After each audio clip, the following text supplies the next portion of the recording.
government has set up 18 evacuation facilities now in Dili, and there are at the moment 42 deaths. So this is actually, and the numbers are increasing day by day. Um, These floods are, of course, having both short-term implications for people, many people having to who have lost their homes and possessions, are going to have to rebuild their lives and so on, but also medium to longer term challenges. And so I want to come back to the issue of food and nutrition. One of the things that we are trying to do with government is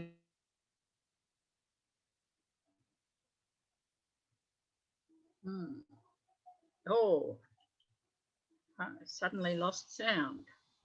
Yes, and there was a problem, I think, because every time we could hear him, there was also background noise, and that background noise cut out when he went off.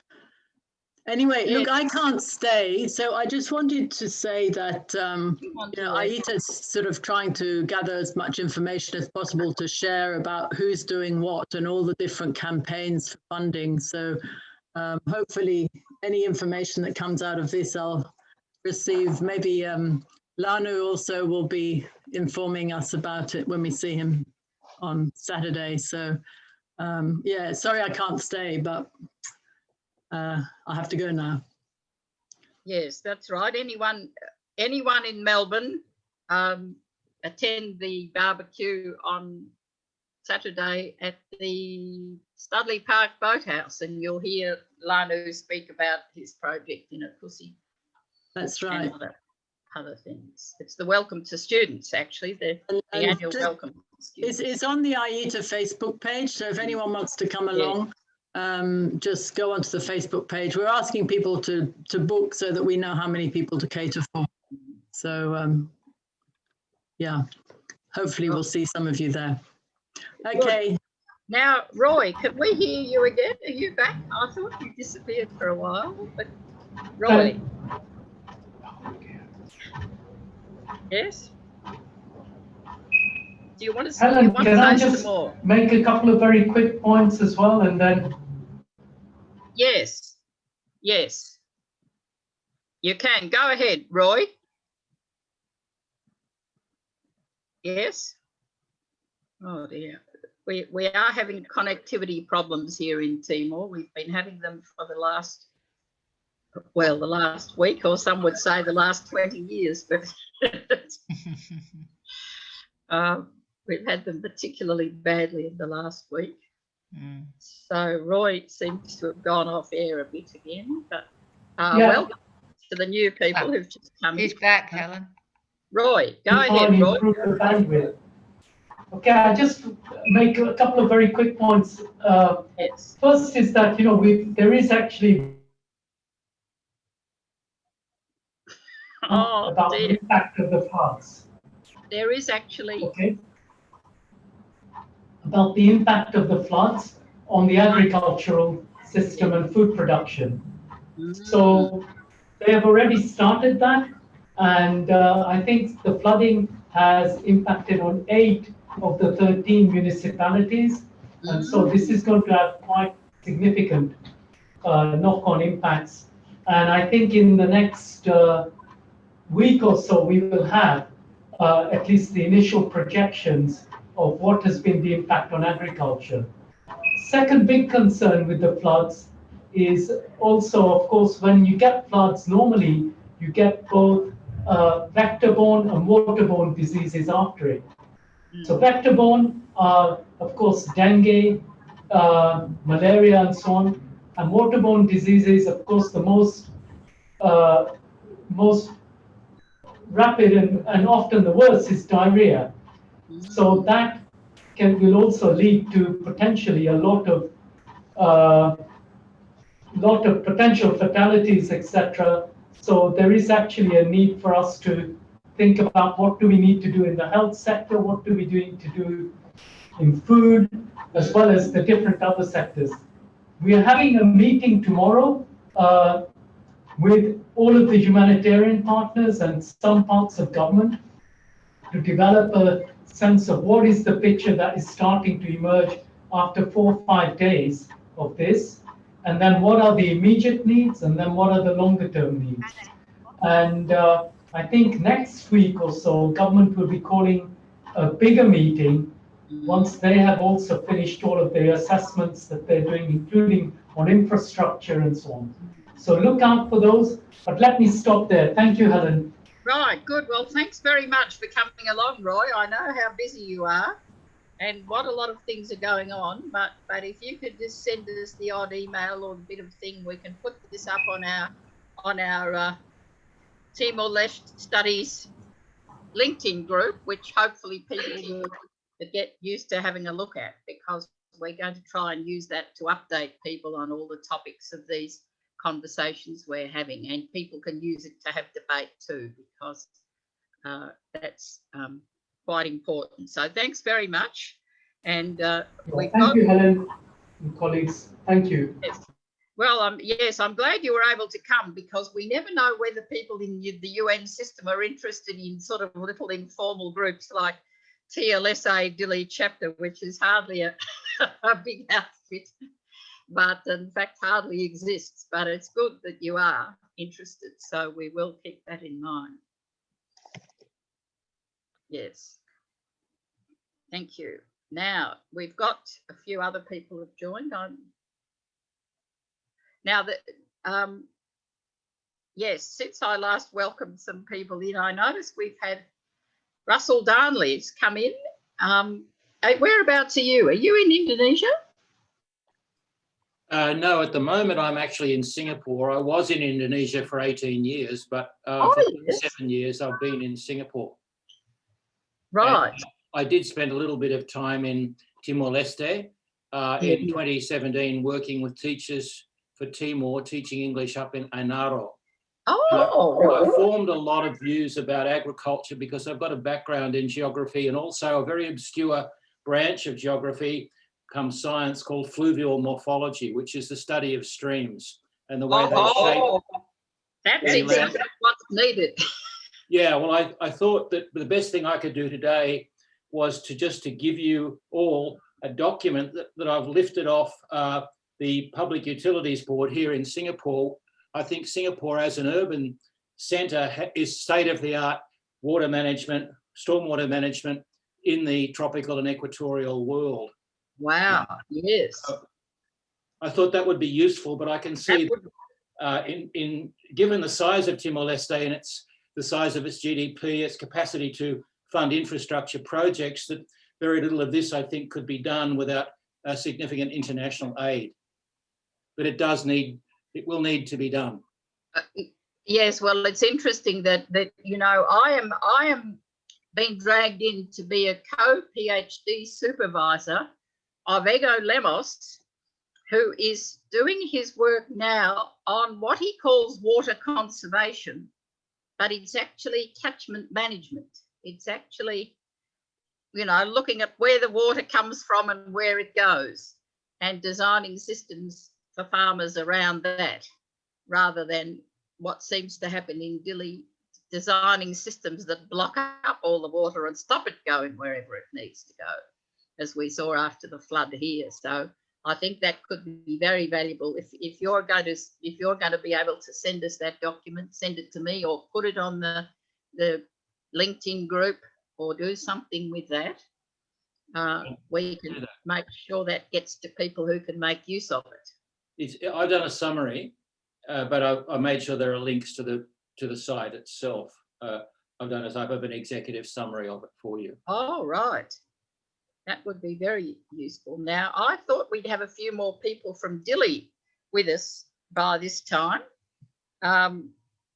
We've got a couple of people who said they would be coming, and because this is a 2-hour session, they may think they can, you know, I said come anytime you can and leave whenever you have to. But Sonia Simones and Berta Antoinetta are working with the chefs, you know, Chef Cesar of Delicious and Pro Emma, in actually preparing meals and getting them out to people very fast. So I did invite them to come along and talk about exactly what they're doing right now. But as they're not here yet, we might actually ask Erculano to say something about his project. Erculano is a student at Victoria University. Just mentioned to Roy that he worked for the Untayat system, so you've been around for a while, and doing community development masters at VU now, and he's set up a project. So maybe over to you, Erculano, if you'd like to say something. Thank you, Helen, and hi everyone. I think in this opportunity, what I would like to share is the financial capacity of Timor-Leste as a society in preparing for and respond to any situations. So I think if you look at the way how the impact of disaster work is that because we have these hazards like rain or flood or whatever, and then plus the high vulnerability that we have as a country, as a society, as a family, and then on top of that, we have low capacity in terms of social, financial capacity, infrastructure that have already been mentioned by early speaker. So adding those three things, then that's how we can measure the level of impact of a disaster. So to me, I think I would just like to touch a little bit on the financial capacity that Timor-Leste has been under difficult circumstances in the last couple of years, both political and economic. And then at the same time, households have been put in a very difficult situation to have a steady income. Therefore, they have a low financial capacity. And then when the disaster hits, obviously they become more vulnerable. So in responding to that, for long-term interventions and to be more prepared, I think investing or facilitating households or families to work as a cooperative is a good way to strengthen their own financial capacity to respond to their needs in both normal and difficult times. So speaking from experience, we have established a cooperative 5 years ago, and it's still running very well until now.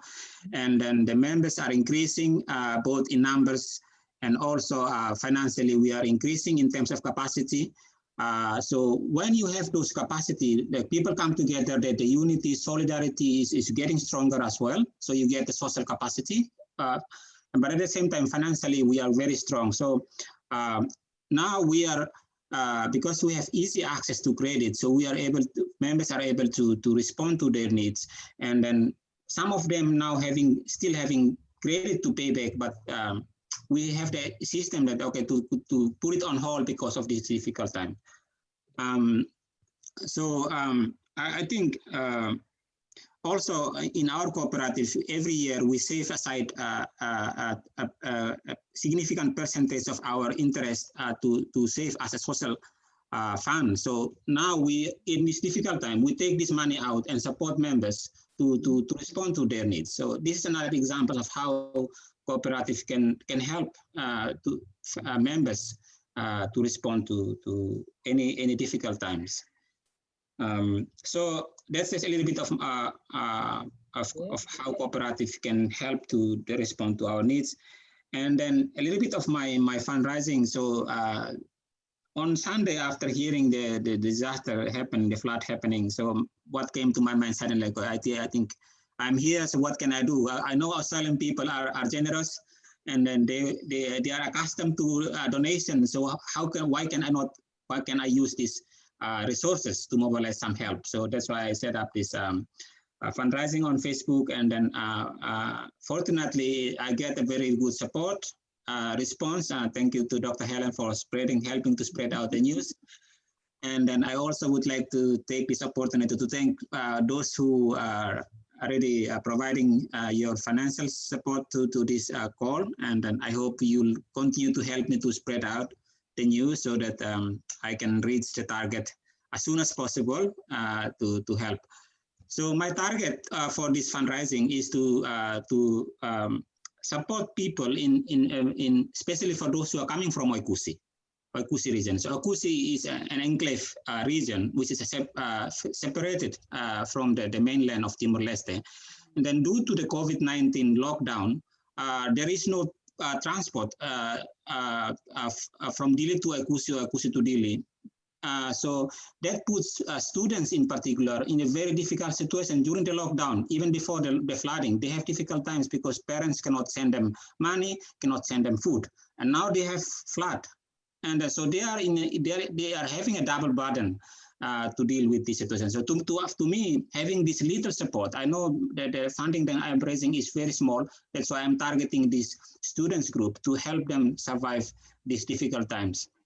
And then also a proportion of that also will be sent to Oikusi. I'm planning to send some of the money to Oikusi to also help some families who have been also impacted by the flood.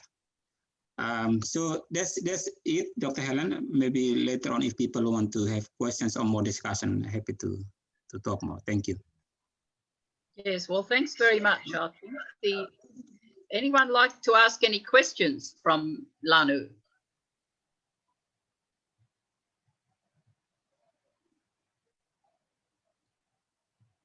Oh, now Uka is leaving us already. Her phone is. Uka, do you want to say anything before you leave?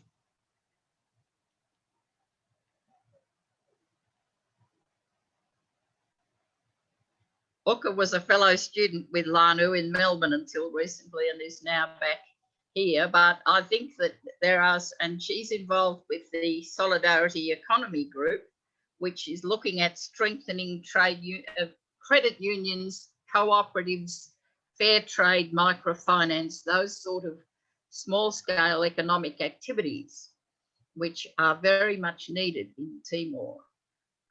So hopefully the flood will make people realise the importance, I think, of that mode of economic organising, because I think this getting across the principles, and interestingly that your credit union's been going for and your cooperative has been going for some time, has it, Herculano?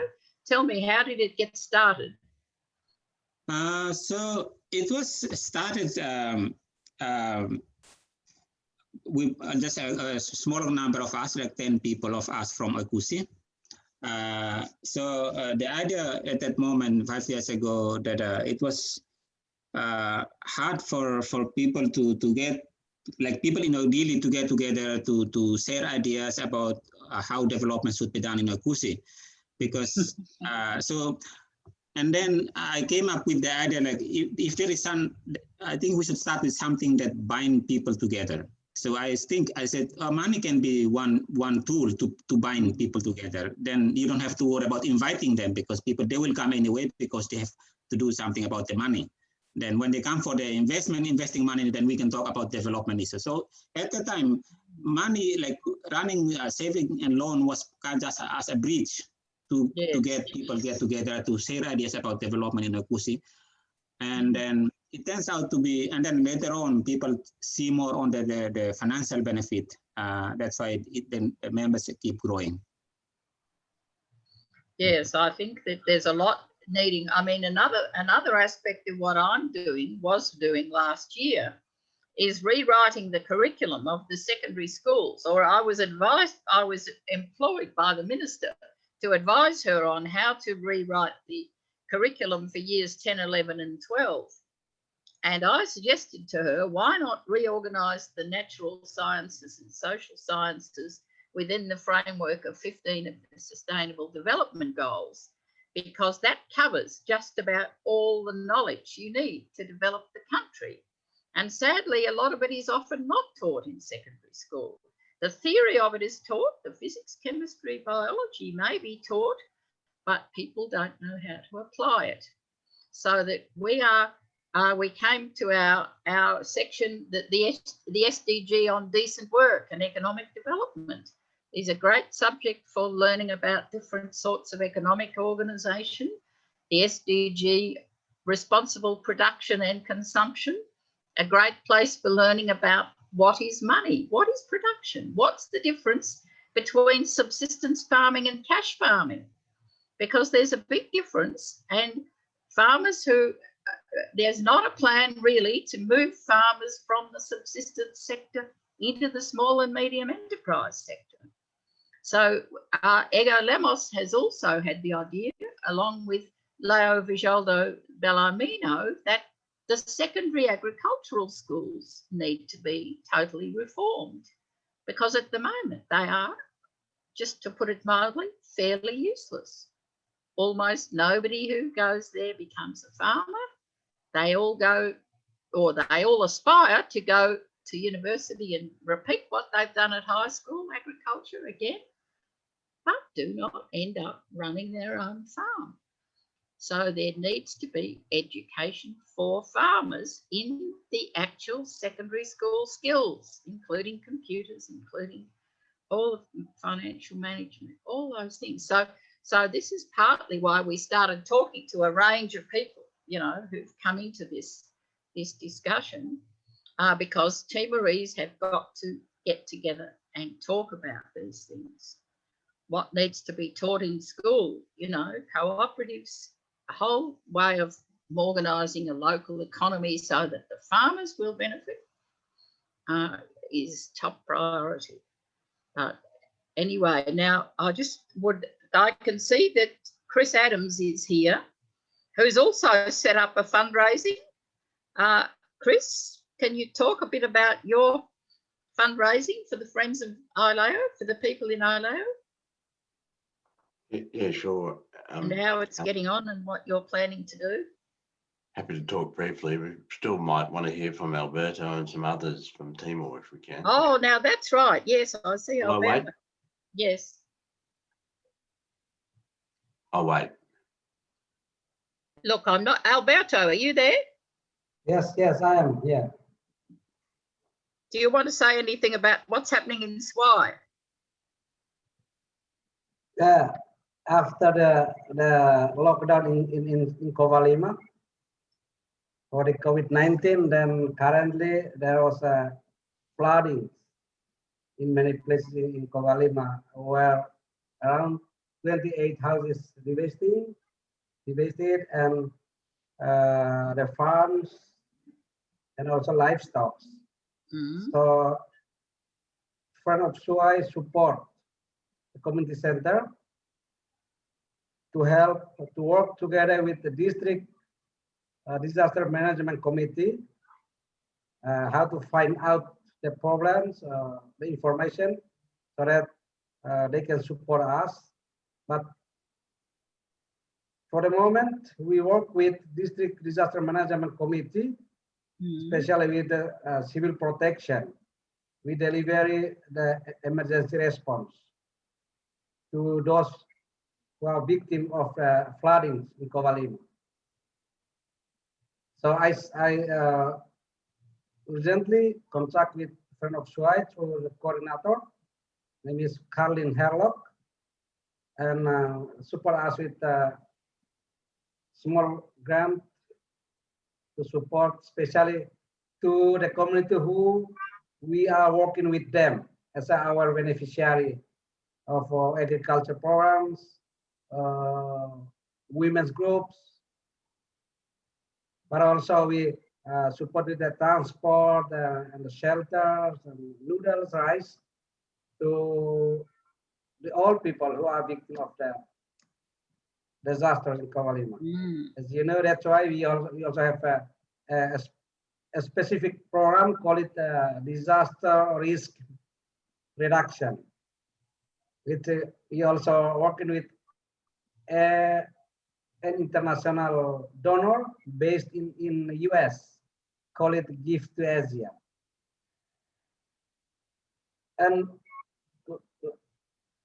relation to also to the Mount Herculano, that we also have a group, like a cooperative group, but we call it Saving for Change. Saving for Change is similar to the cooperative, but in maybe only small difference in management. So this moment, we also encourage them to use their money for their safety first to buy food. Then we will reorganize them when we pass this situation. I think that I can share. Yes. And now, and lastly, I would like to also inform to Dr. Helen that please keep in touch with me for your planning of curriculum development. good. Yes, we will, because I know that you've done some stuff where it works there with the schools. And I think you've probably got the best school library in Timor. Yes, I certainly will. Yes, good to see you there, Alberto. Yes. Yeah, sometimes our big problem internet. We didn't have internet since yesterday, so today was lucky. We just get information. Yeah, that's also in the impact of the flooding and big winds in Covalima.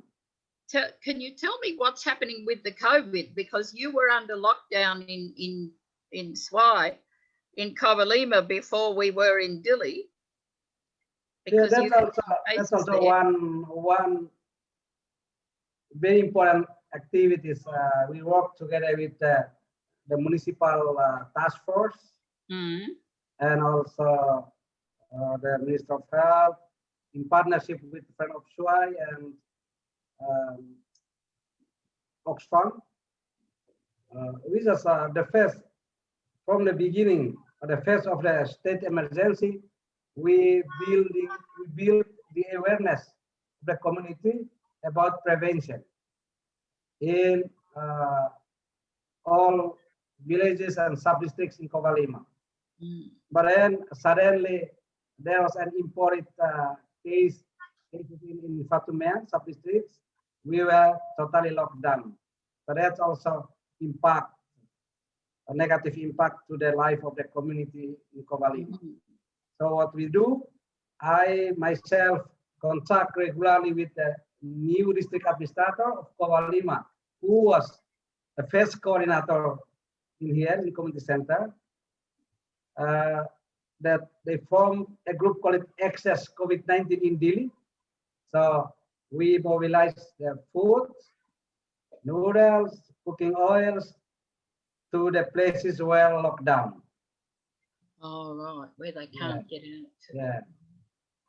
Yeah, so there haven't been any more cases? Have there been any more cases in Covalima? Yeah, no more cases. Recently one case, but a woman traveled from Swai to Dili, then she was detected in Dili, but no in Swai. So right. I can say no more cases in Swai since March. Oh, well, that's good because that shows the lockdown worked. Yeah, but again, we continuing the dissemination and the socialization of the information about the prevention, because as you know, when we wash our hands, use a face mask, the social distance not only for COVID-19 but also for other diseases. Other diseases, that's right. Yeah, so we consider as a part of our health and hygiene education. Yes. Yes, we had planned a curriculum in the health SDG. The curriculum we had planned was to do a lot of preventive health, which is common for a lot of diseases, but get students to understand the biology and why it is that you wash your hands and why it is that you do these things. But unfortunately, the government took up another curriculum in the short term. For a Scholar Bar Uma, they've just rushed with a whole lot of stuff into the classroom. Yeah.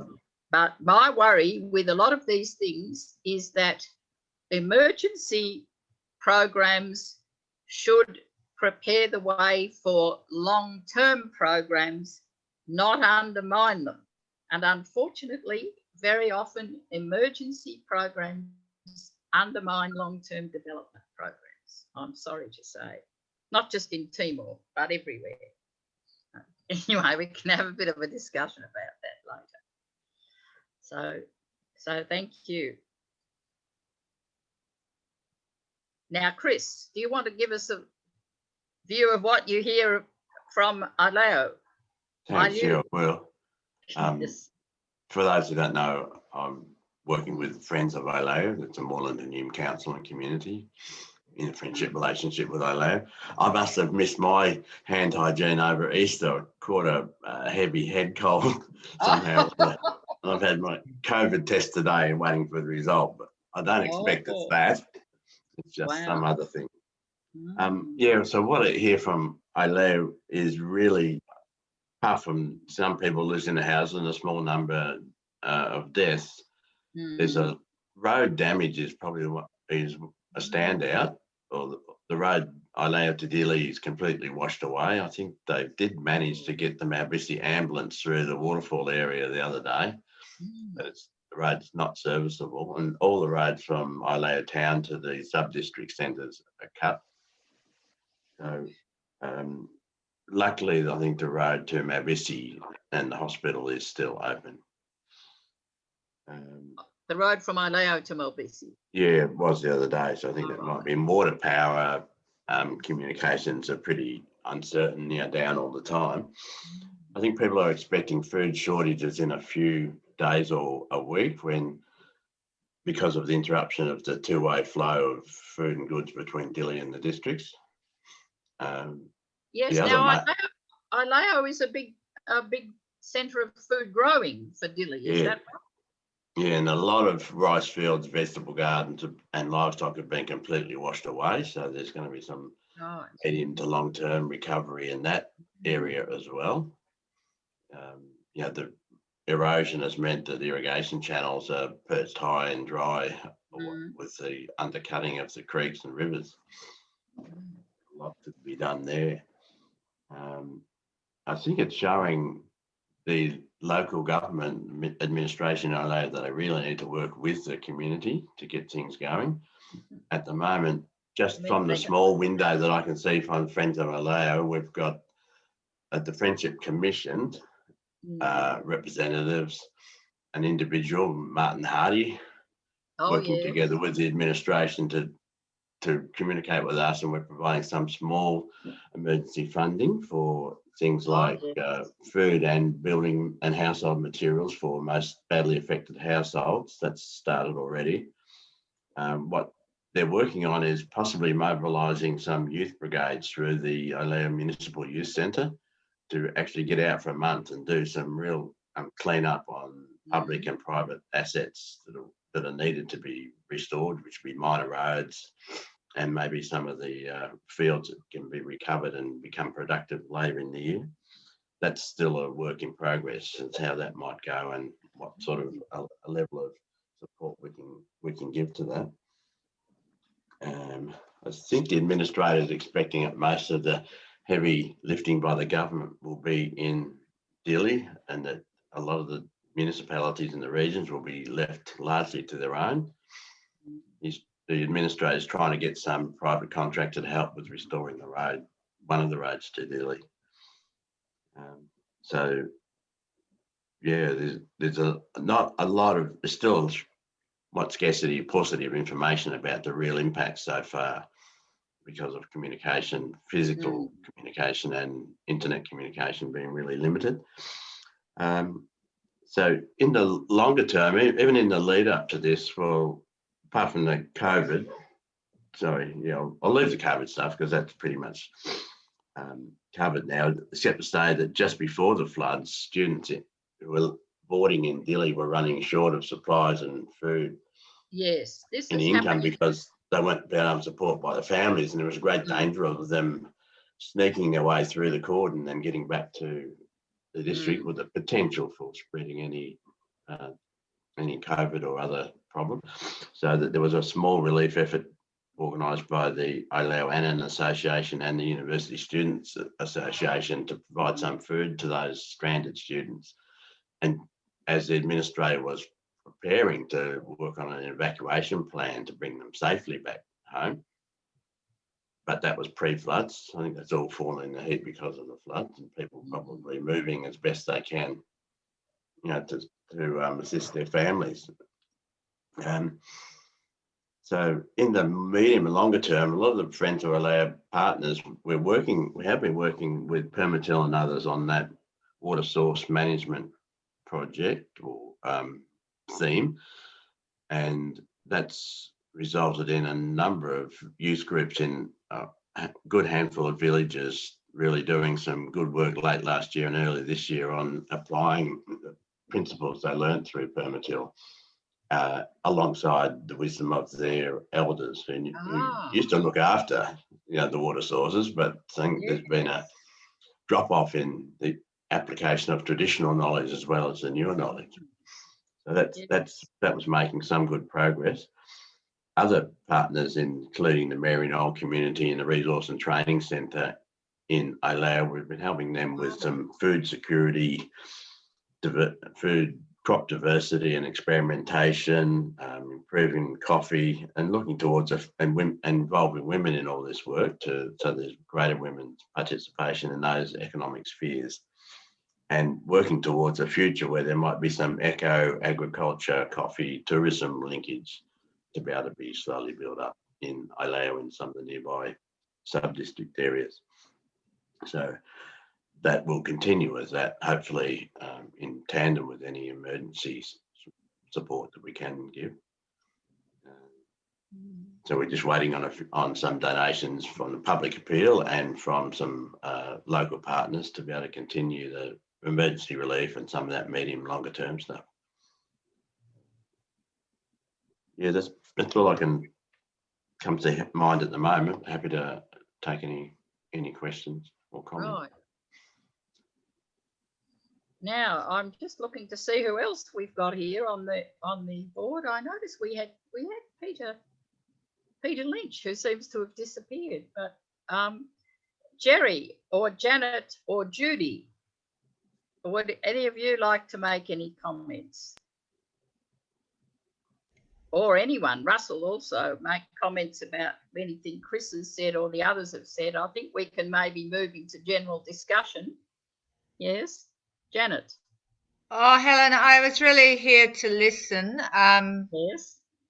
To others, not specifically to contribute. I did get called the other day by the ANU media wanting to know whether I'd speak about the impact of the floods long term, medium to long term, and I said it's too early to tell at the moment. So I thought I'd just listen in, and so I didn't do anything. I put them onto Gordon Peak, but he wouldn't be able to do any more than I could, I don't think. So I thought I'd just listen in tonight and see what I could glean. And then if there is any interest in media, they can put them on to me and I can share what I can share. And I was looking at the, Roy, I saw Roy's earlier report from the 5th of April, and I was looking for the subsequent one, which I gather is there tonight, but I haven't seen it yet. I only just got home. Yeah. Yes. Now we had an ANU person, Michael Rose, at the last meeting. Michael, who is again a person very much connected with Akusi, but yeah, he is also trying to keep on top of the issue. And Gordon probably. I don't know what Gordon is doing. I haven't talked to him yet. Gordon runs a podcast. Yeah. Of which the first one he did was to interview the people from the Agora Food Studio.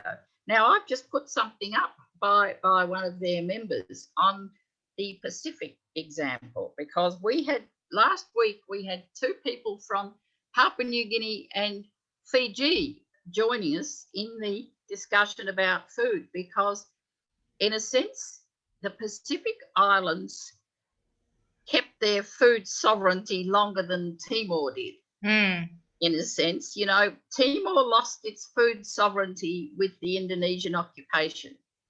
It lost its traditional diet. All that white rice came in with the Indonesians. Now, that didn't happen till a lot later with the Pacific Islands, although it came in with junk food and it came in with Australian rice growers selling rice to Papua New Guinea. But the whole traditional diet is much more in evidence in the Pacific still, and is the subject of TV cooking programs and getting young people interested in eating traditional, easy to grow, tasty, quick to cook foods.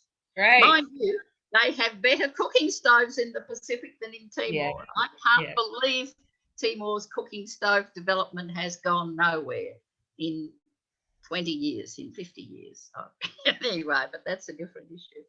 So I think that the food angle is a very good one to address a lot of issues, you know, because it includes water, it includes health, it includes several of the SDGs. Gender. Now, again, another thing I said, since none of you were at the last seminar where I spoke, I mentioned gender issues being so important in dealing with food.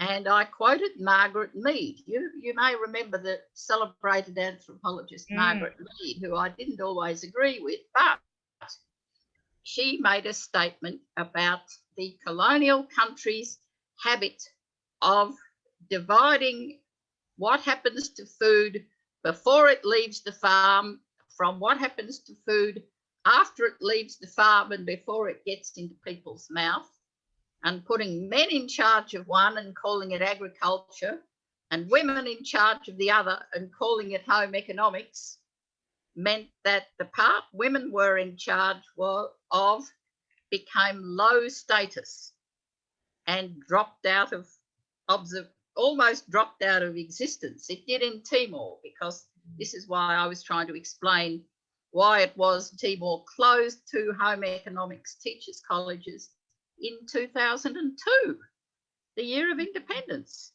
Nobody has studied food in the schooling system for the last 20 years until Ego Lemos brought the school gardens into primary school.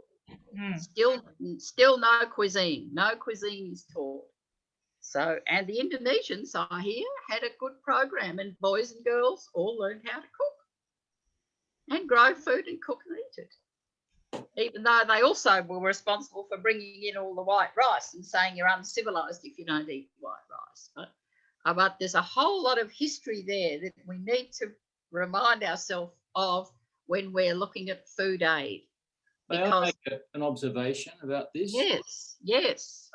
Look, my eyes are fairly well trained to assess landscape because of my background in geography. And when I was in Ainaro, I noticed certain things that really did alarm me.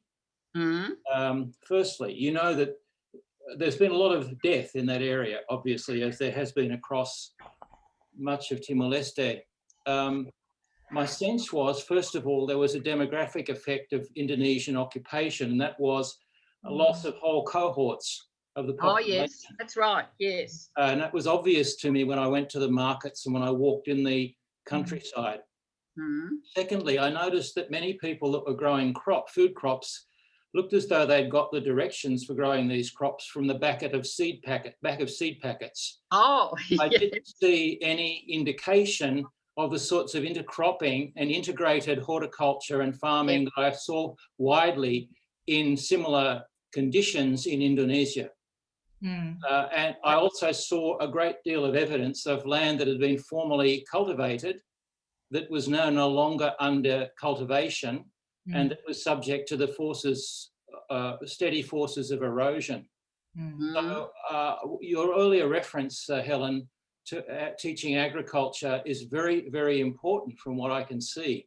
I'm no farmer, I'm a city person, but I've spent a lot of time in countrysides in different countries, from Vietnam, Cambodia, Malaysia, Indonesia, various parts of Indonesia, and this brief glimpse of Ainaro. And I think there's an enormous amount of effort needs to be made in improving understandings of complex agriculture, particularly intercropping. I don't see much indication that that's understood in the area that I visited. I don't know what it's like in the rest of Timor-Leste. Some of our friends from Timor-Leste that are here today might have a clearer understanding than I do, but it worried me to see this. I've actually written about it in a book I've just published. Now I see you've got your book on the wall behind you there. Is that? Oh yeah. That's got a chapter on Timor in it, has it? Your book. That book has 3 historical pieces that I was inspired to write after visiting Timor-Leste. One of them begins with a discussion between Henry Kissinger, Gerald Ford, and Suharto, and the Indonesian foreign minister at the time. Ali Alatas.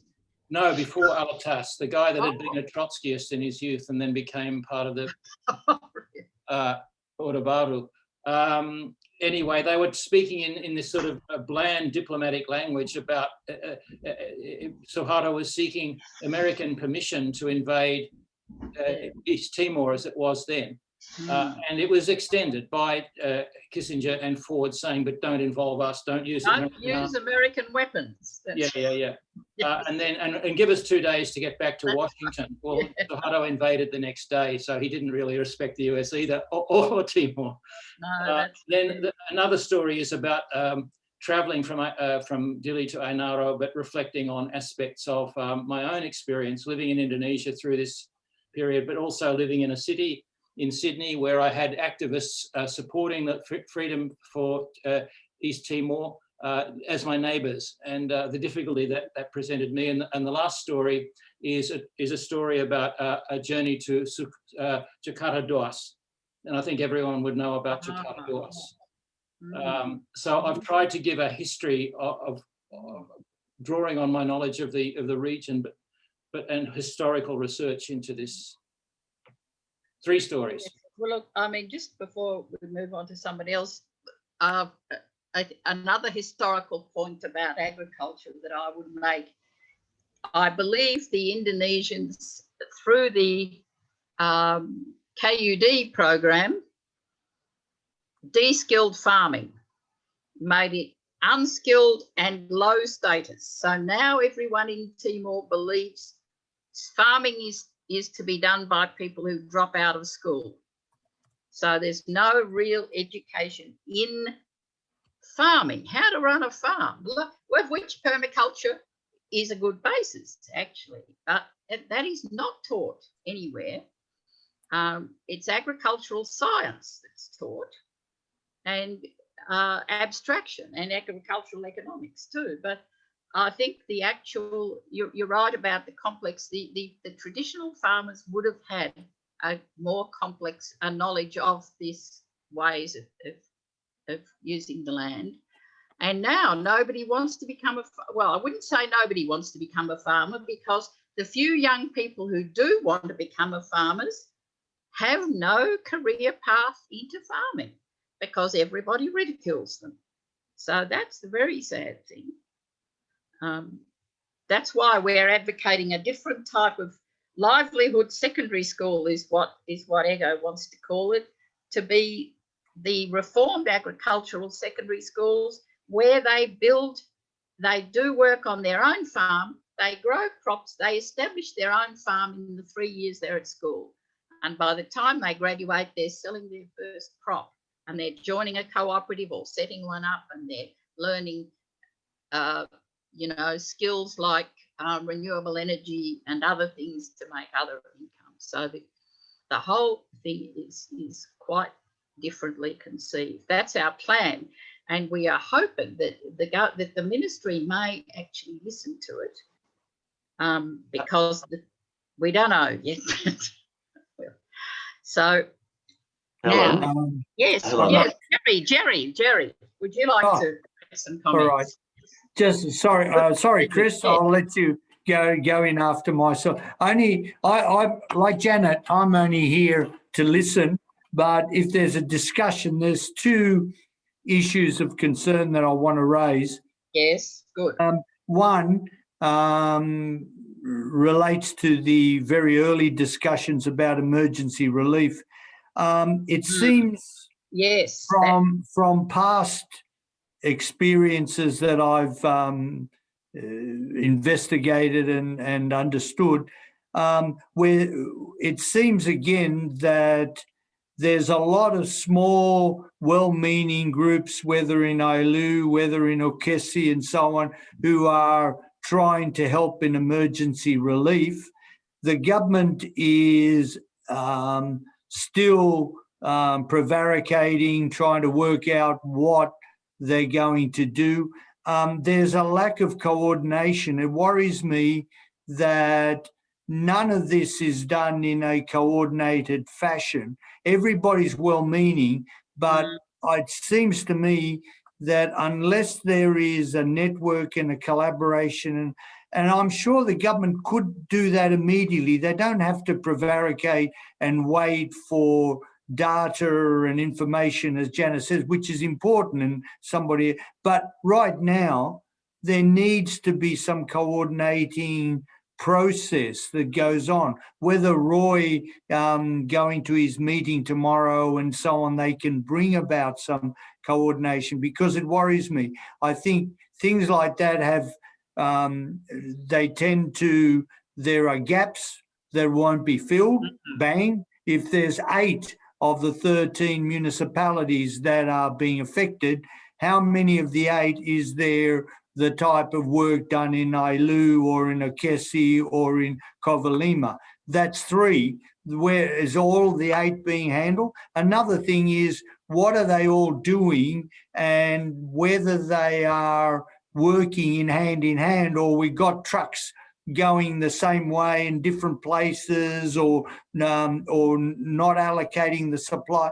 It just seems to me it's all fly off the handle sort of stuff that needs some coordination. And maybe you can talk to Roy and people like that. There needs to be a lot more coordination. And I just find that that is one of the problems that I often see happening in East Timor, Timor-Leste. The other comment is more related to Russell's concern about agriculture, and I reiterate and support what Helen has said, what you've said, Helen, about people, young people moving out of agriculture. Some of the lack of cultivation is because the old people haven't got the energy and the manpower to actually keep those cultivated lands, those lands cultivated.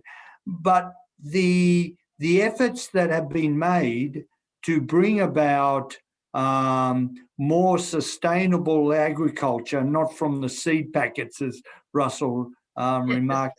There are some excellent work done by groups like Rabia, and there are many others who do it. And I've studied Rabia in particular quite deeply.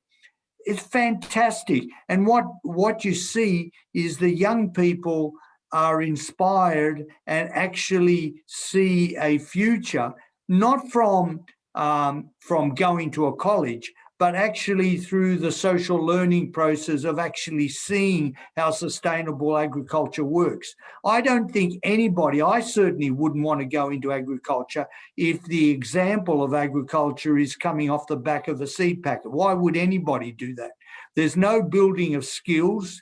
Why would you want to go to agriculture if there's no building of skills? What you need is more demonstrations, the type that Rabia are doing. But when I talk with Rabia, the intensiveness and the resources necessary to be able to do the few areas and regions that they do is massive. And for a small organization, and this is a real problem. It is being done, again, by small groups, all well-meaning, all really good, but lacking coordination, lacking pulling together, and lack of a commitment to sustainable agriculture, not just in teaching it, because if sustainable agriculture is not on the ground, why would you want to learn agriculture when on the ground it's from the seed packets? So, there is a complex issue that needs to be developed, and just the learning, just the colleges is not enough. There's got to be a lot more of the Rabia type activities on the ground and supported in order to hand. So both my comments are about the coordination, which seems to be lacking in the place, which tends to frustrate me. Anyway, that's all I'm going to say, and I'll shut up. Yes, good. Well, thanks, Jerry. That's I think that's quite important. I mean, we get back to this whole thing about education plays the role, of moving the brightest people away from the areas where they could bring about the most change. But it's not just education.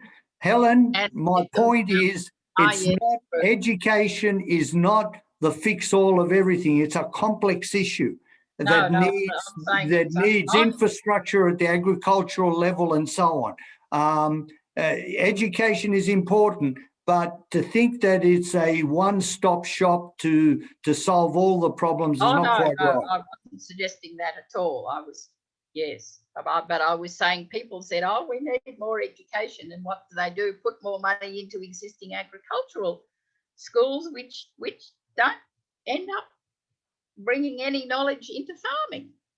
That's now Judy. Actually, Judy's an education person. Do you want to say anything about this?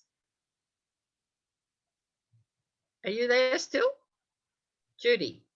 Yep. Can you hear me? Yes. I'm actually in the middle of eating my dinner because I have to pack and leave early tomorrow. But I won't be commenting on education at this point. But I'd just like to say that I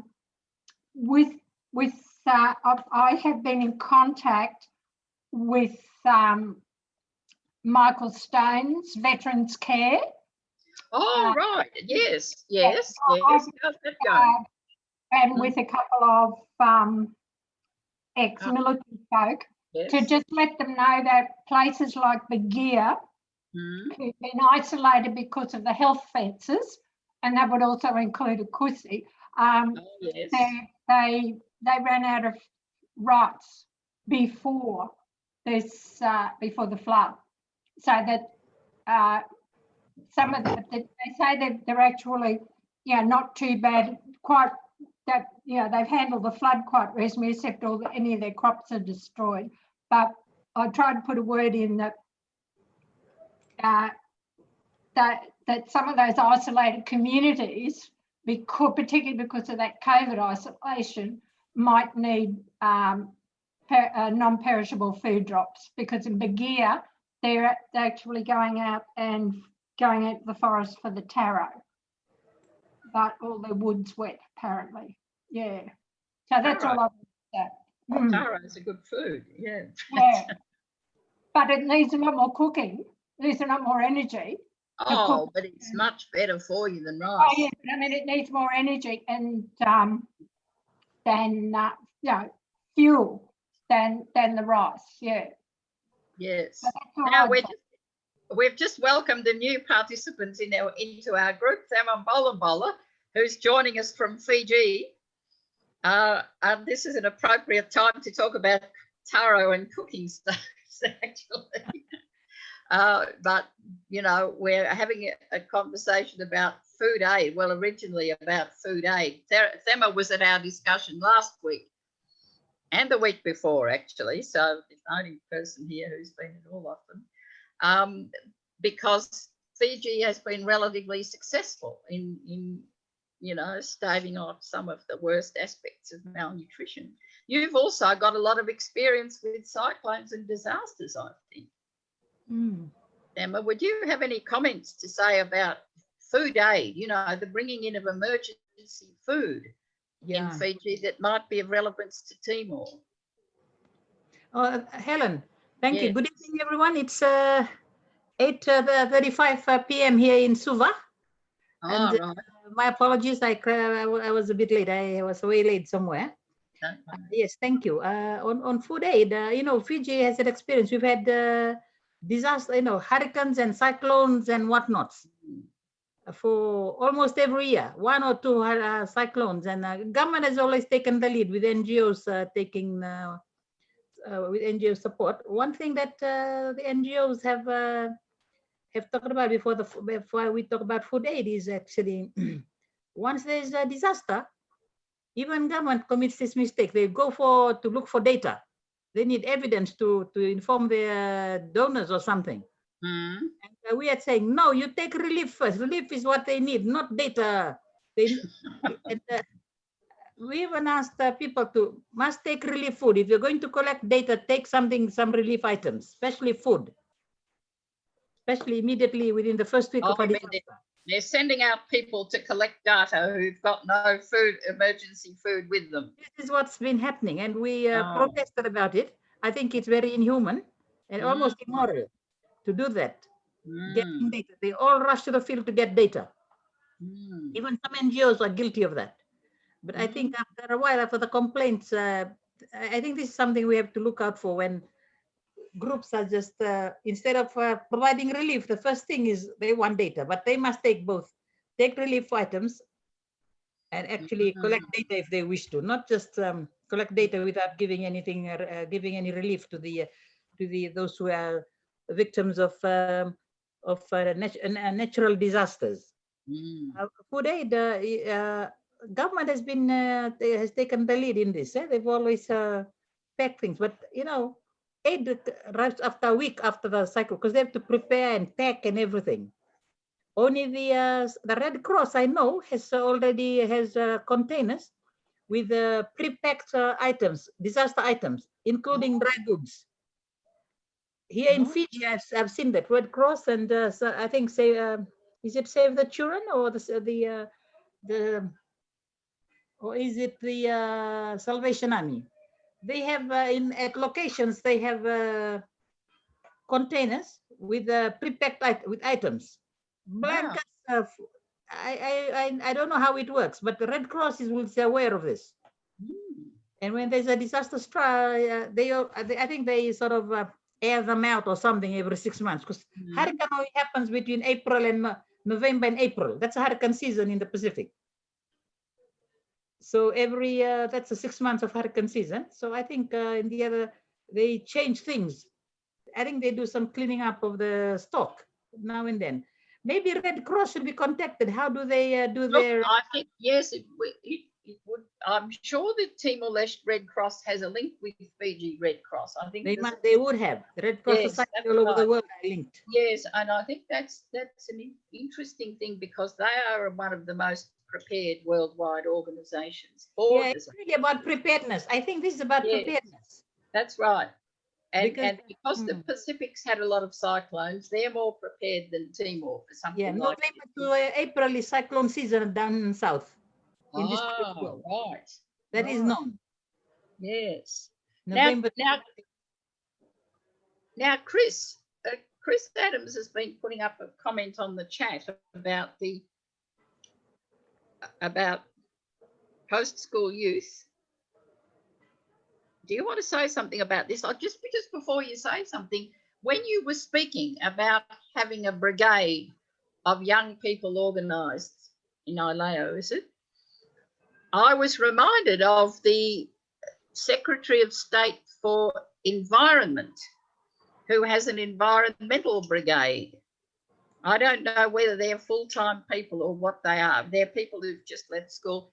And there is, you'll be aware that in Timor, you may not be aware, in Timor, the Prime Minister wants to bring in compulsory military service. The Prime Minister has passed legislation to draft everybody into the army when they leave school. Now, this isn't going to happen until the army reaches a certain size, I think, where it's able to absorb them all. And it's nowhere near that size yet. So it's probably not going to happen. But what there needs to be, I believe, and we might have a Zoom meeting on this. I'd like to have a Zoom meeting. What about alternative national service, civilian national service? Many countries have a civilian national service, and Cuba did this. Cuba got rid of adult illiteracy with a national service, and I think that I don't know whether anyone in Ileo has talked about this. Chris, have they? Or do you want to say something? So unmute yourself. To do that. Yeah, got it now. Yeah, I'm not across it. I'm only across very small fragments of what's going on. Yes. And not sure about these environmental brigades. That might be interesting. I know that in Ileo there's also a pretty good presence of Mokattil and the peasants movement, but I'm not really connected well with that. The point I was trying to make briefly was that I think there's an untapped resource of youth who are not finished school, not able to go to university, and many of them are connected to things like the Municipal Youth Centre and other youth groups in Islay and I presume elsewhere. Some of those are active in trying to improve agriculture, not only in the vicinity of Adelaide and Vila, but out in some of the more remote sucos and aldeias. Some of them are looking at boutique things like strawberries, and they're trying to get greenhouses and water supply to extend their propagation and growing seasons. But some are thinking a little bit also of intercropping and more diversity, which I think we need to encourage forward somehow. Would any of those have gone to Ego Lemos's perma youth camps, permaculture youth camps? Some of the same cohorts have had the opportunity to go to the perma youth camps and the water management camps, but that's limited. There's a lot more interest, I think, than there is capacity for everyone to attend. An example is the Remishio Youth Group, a newly formed one. They didn't go to the water conservation training camps, but they heard all about it, and they started up a pretty intensive sort of application of those principles in Remishio's centre, Asomau, but also they're trying to move out into the more remote sucos of Remishio, so that there's a lot of young people that really want to do something. They need some sort of resourcing and marshalling, and Permatil does a lot of that. I'm sure there are other entities in Timor that can do more in that area. I think I'd lucky to have Inter Portugal as well. The Portuguese Cooperation Project's a fantastic exercise, and they work well with local groups. Herculano, do you have any comment on this in Akusi or? Yes, I think I would like to comment on a few speakers. So I think first to Jerry's, I think the issue of coordination in emergency response, it is really a good point, and it is the fact that something is still missing in the current situation in Timor-Leste.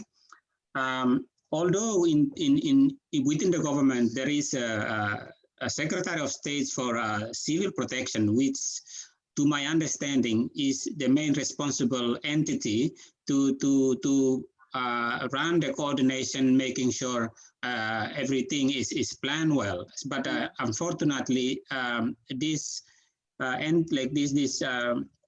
government entity, to my knowledge, is not performing very well, including the coordination.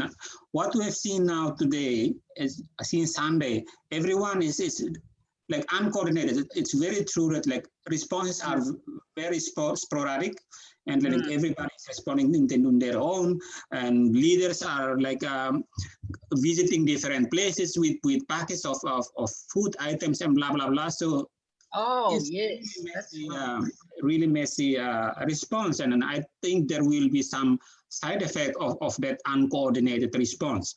And then I totally agree with Sema's point of view that in emergency situation, data is not important. I've learned from my class that it's okay to make mistakes in the first place of response. It is what I learned from my class. Because you don't have time to go and collect data. Just you respond to people's need, because the purpose of emergency is to save life. If you spend time in collecting data, you kill people. So I think that's something that Timor-Leste need to learn from Fiji, for example, having pre-packed items, and then really having a good system of early warning system. I think something really doesn't work in Timor-Leste in terms of early warning system. That's right. Yes. The other thing in terms of intercropping that Russell mentioned, I think it's if you look at food security, nutrition, I think it's something really valuable to be taken into consideration. Although Timorese farmers traditionally, they know how to, they do practice in the intercropping, but in a very small scale. because their main focus is the main crop, which is rice or corn. Any other things is just 1, 2, 3, 4, like just to have a variety, but that's not the purpose of intercropping. So I think that kind of thing is really good to be improved. And then touching on to the sustainable agriculture by bringing in young people to the sector, I think Timor-Leste is quite problematic in so many ways. Because I think we are coming from a long time of colonizations and occupations, where our brain is taught that, like, to have a social respect, you need to have a uniform, you need to sit on the office. That's why everyone, this is the mindset that have been trained from the centuries and decades of our colonizers. And then that's why in young people, if you only working in an office, it is a sign of successful. If you go back to the village and work in the farm, you're failed. That's right. And then contributing to that is also the market chain. People don't have the motivation to work in farming because value chain doesn't work. What people have, programs like Povo Kuda Governo Sosa, that, for example, is yes. It's a failing program because the market linkage between producer to the consumer is not working. The cool chain is not there. So it never created a real market. Never. Yes. So all those things demotivate young people to see agriculture as a livelihood. Yeah. So I think I agree with Jerry's point of view. Like, there is no point teaching agriculture if there is no real agriculture in a real life. So I think. But to end, I think something had to do with government. If you look at the way government invests their budget every year, agriculture is one of the least sector that receive money. Like 2019 and 20 budget, 2019 only 1% out of the total budget. How can you change this if you have a 70% people are relying on agriculture, but you only invest 1% of your budget? So this is something like that. Like, it's just a very systemic issues that need to be tackled from all levels. Thank you, Zen. Yeah, can I just ask you a question, Lanu? I hear a lot of people saying this. The low level of budget allocated to agriculture is an indication of its low priority with the government. But the problem is, whenever the government spends money on agriculture, it usually spends it on the wrong thing, like buying tractors. You know, what would you, if you were advocating the government spend more money on agriculture, how do you suggest they would spend it? What would they buy with it? I think linking to the great examples that have, like Jerry have mentioned about Tribea or Ego Lemos initiative, there is a great disconnectedness between NGO-led initiative and government. So they just go in different directions.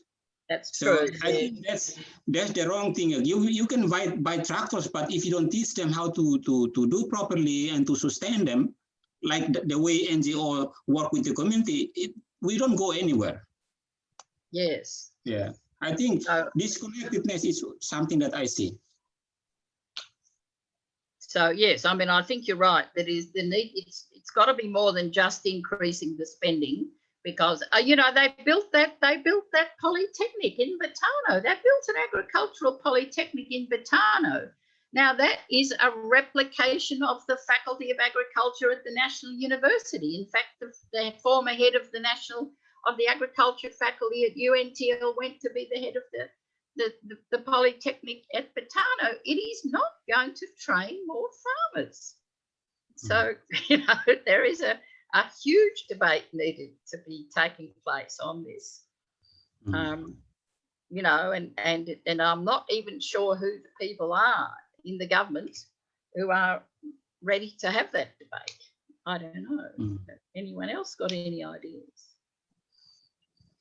Now, Jerry said something else that you picked up on, I think. Oh, the coordination. Oh, yes. Now, I wanted to ask people whether anyone has read an article by Antonio Sampiao, which came out today, where he interviewed Mari Alkatiri. Has anyone seen that? No, I haven't seen it. No, well, look, it's a very interesting one. It makes the same point you made, Jerry. Good. A lack of coordination. Mari believes that the Timorese government has got to ask donors for a helicopter. Part of there needs to be a helicopter to travel around the whole countryside, distributing some urgently needed stuff that can't be got there by road. That is part of this plan.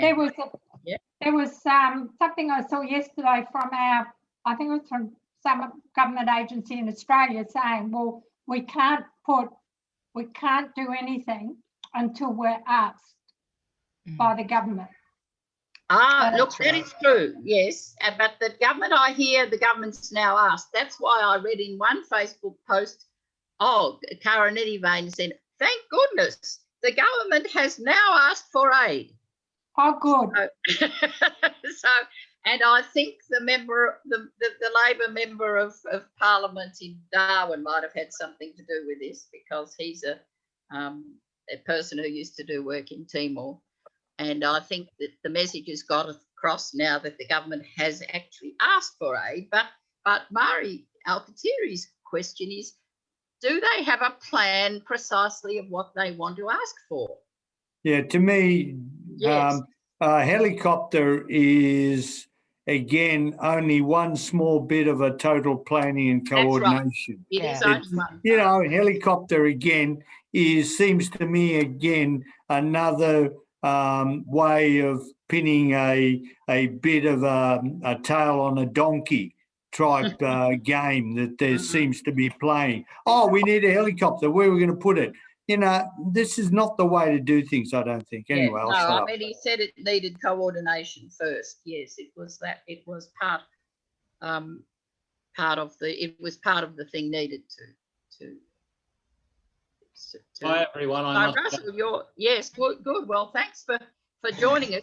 I might contact you and ask you for a few more good Singapore examples too at some stage. Most welcome. Okay. A lot of Timorese think that Singapore's the country to follow, you know, but in many ways it's not, because Singapore's got no agriculture at all. But from an urban perspective, Singapore has got so much urban gardens in it, hasn't it? Singapore has really done. It is a priority. It's a priority set by the government, and I have friends that are working in urban gardening. And yeah, Dili district could learn a lot from that, I think. Yeah. Okay, thank you, folks. See you. Bye. Thank you, Russell. Thank you. Helen, one thing that struck me, and I guess it links to what Russell was talking about, is you know, in the longer term, post this flood emergency, and given the impacts of climate change, I guess we're likely to see flooding events. Yes. I mean, I know there was one last year, nothing like as serious as this one, but presumably as a result of climate change and many other factors like deforestation and the like, climate change is going to cause more frequent flooding of this type, which is going to have implications for everything we've just talked about. So I think it's really important that, you know, some really comprehensive approach is picked up in the future and fairly soon, because this could all happen again in a year's time, to start at least addressing some of the things that have driven such catastrophic floods. I mean, that could be dealt with on the ground. Not obviously you can't stop what's coming down from the heavens, but you can slow the speed at which the water runs off. You can, you know, redirect it in certain directions. If there's a whole lot of things which obviously Russell's about. Yes. And it's fairly urgent. And not only do they do the recovery and they have a decent coordination. I know Yeah, coordination's a nightmare, always is in emergencies. Yes, absolutely. With aid, but and it has to be led by the government. I mean, That's the UN will be expecting the government has to lead the coordination.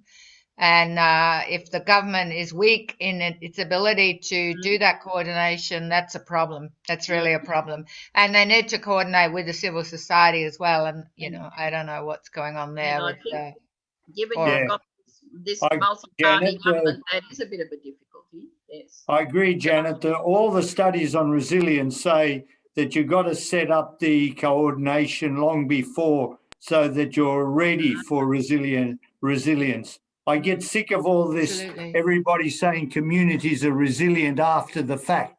It's got to be resilient before the fact. Yes, exactly. So, you know, and people misunderstand the word resilience. They say, oh, we're resilient, trying to do things after the fact. All resilience studies say you've got to do the coordination before it happens. Otherwise, forget resilience. You're all just surviving. But, you know, it's a misuse of the words resilience, I think.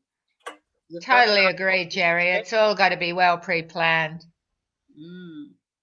And I mean, agencies will have some supplies pre-positioned, but it sounds like those pre-positioned supplies are not going to last very long when transport infrastructure is destroyed. Well, so the other thing, the statistics show that NGOs have been putting less and less resources into Timor-Leste because there are more, quote, needy places around the world they have to address. So that's also a problem now, that Timor-Leste is not seen as the fashionable one to deal with right now for NGOs.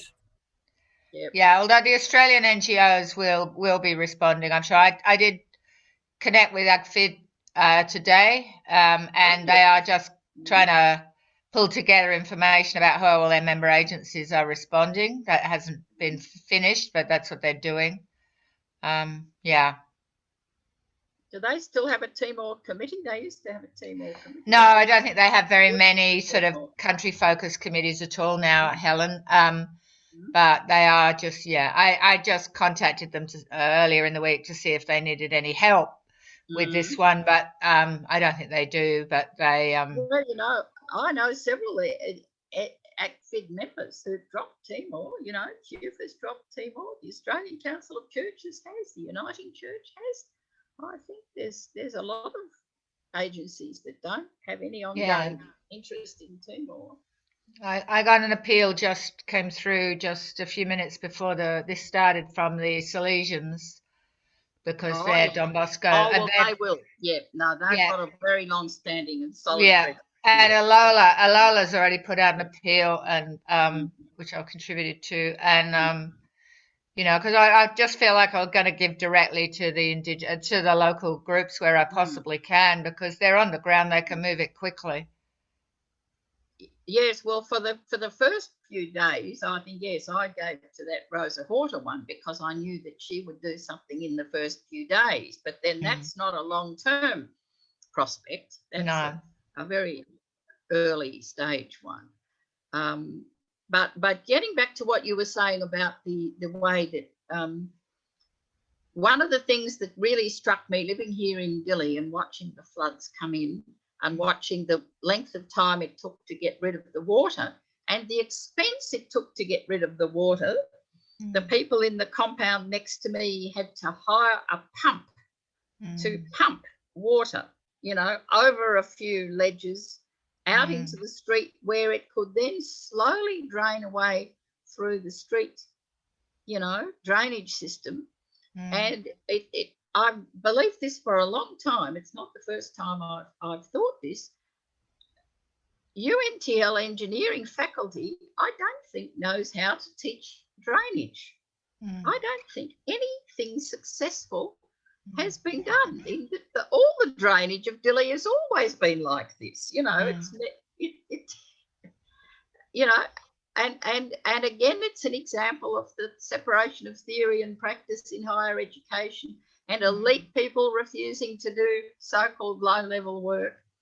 and actually get down and dig drains and do it properly and inspect them properly and make sure they work and test them out. And of course, Dili's expand like so many more people than there were, 20 years ago, and That's the right. impact of climate change. So you've got a whole, it's a whole the range failure of building, absence of building codes, absence of building and codes, planning and all the rest of regulation, it. absence of elected local government. Yeah, Means you've got nobody who'll lose their seat if they make a big mistake. They're just public servants and they get moved around. So there's a lot of things that I hope this will make them re-look at. I just don't know whether that's the case. Anyway, Lanu, have you got any final comments you'd like to make about the whole enterprise, or what you think needs to happen, or priorities?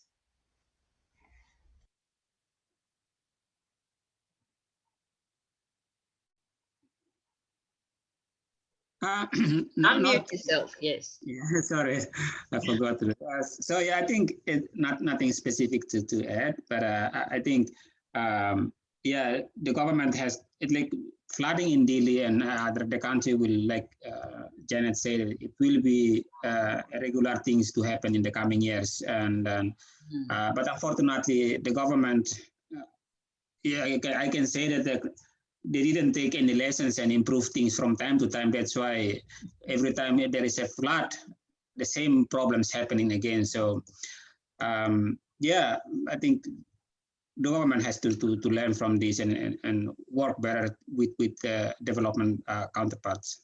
Yeah. Jerry, have you got any more comments? Sorry, I was away for a second. No, I agree with just what was just been said, and overall, I mean, it's only a sense of frustration from a long way away, and like everybody else, we're contributing the best we can, but we know it's all fairly patchwork, and so the example is of how long it took the government to ask for assistance from Australia when Australia was giving signals about it. Yes. So all of this is rather a worrying process. I don't think it's a government actually. I think it's more the public, the public sector and the way it operates.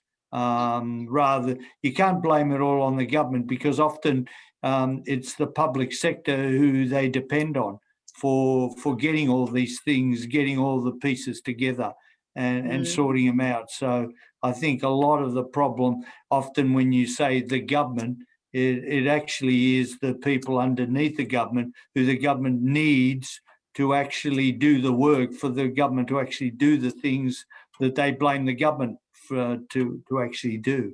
So yeah, that's my only comment. All these bright young Timorese who come back from overseas study and who they employ as advisors, they're the ones that. Well, advisors is not a good career structure. No, I agree with you. I fully agree with you. Anyway, that's about all I could say, and I'll have to leave in a few minutes. So thanks very much. It was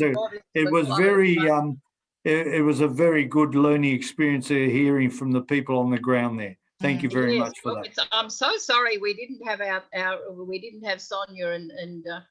Sonia and Berta, because this might be just the time when they're busy serving meals to people in refugee centres, actually. So, but I will see if I can I've put some pictures of their activity up on Pesquisa. Are you on Pesquisa Academica on Facebook?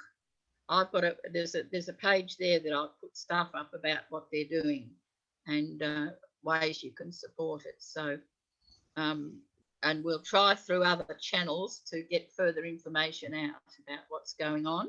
And good luck on Saturday, Herculano. I hope you persuade a lot of Melbourne people to donate to your cause, and I'm sure they'll be very impressed if you give that same talk you told us and tell us what you told. I'm sure they'll be impressed. So thank you. Thanks very much. Bye-bye. Well, thank you, Yeah. Helen. Okay, Great. thank Hope you. to see Helen. you Thank up you in everyone for Timor sharing. sometime. Oh, I'd love to be up there, but So would I. So would I. Okay. not Bye. going to be possible Bye-bye. for a while yet. Absolutely. Bye. Okay, bye, Bye-bye. Helen. Bye. Bye, Lanu. Bye.